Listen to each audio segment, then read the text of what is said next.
15મી ઓગસ્ટે 78માં સ્વતંત્ર પર્વની સુરતમાં હર્ષોલ્લાસ સાથે ઉજવણી કરવામાં આવી હતી। ત્યારે સુરતના લિંબાયત ખાતે એકતા સાર્વજનિક ચેરિટેબલ ટ્રસ્ટ દ્વારા ધ્વજવંદનનો કાર્યક્રમ યોજાયો હતો, જેમાં લિંબાયત પોલીસ સ્ટેશનના પોલીસ ઇન્સ્પેક્ટર વી.એ. જોગરાણાના હસ્તે ધ્વજવંદનનો કાર્યક્રમ યોજવામાં આવ્યો હતો। તો ધ્વજવંદન કાર્યક્રમમાં મોટી સંખ્યામાં દેશભક્ત લોકો જોડાયા હતા।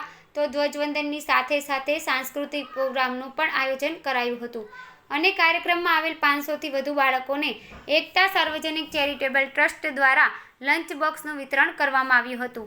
આ કાર્યક્રમમાં એકતા સાર્વજનિક ચેરિટેબલ ટ્રસ્ટના પ્રમુખ ઝહીર ખાન પઠાણ અને રાજીકભાઈ શેખ તથા તેમની ટીમ દ્વારા સફળ બનાવાયું હતું। તો કાર્યક્રમની શોભા વધારવા શહેરના શૈક્ષણિક, સામાજિક અને રાજકીય આગેવાનો ઉપસ્થિત રહ્યા હતા।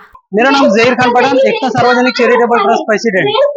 आज यहाँ पर 15 अगस्त का बहुत ही आलीशान प्रोग्राम है। हर समाज के, हर धर्म के लोगों ने इसमें भाग लिया है और सभी यहाँ पर पीआई जोगराना साहब ने इनके यहाँ से ध्वजवंदन किया है और यहाँ पर सभी समाज के लोग इकट्ठा हुए और बहुत ही अच्छा प्रोग्राम सफल हुआ है। कार्यक्रम में क्या क्या है? बच्चों ने 500 बच्चों ने टिफिन बॉक्स આપવામાં આવ્યું છે અને બહુ જય હિન્દ જય ભારત।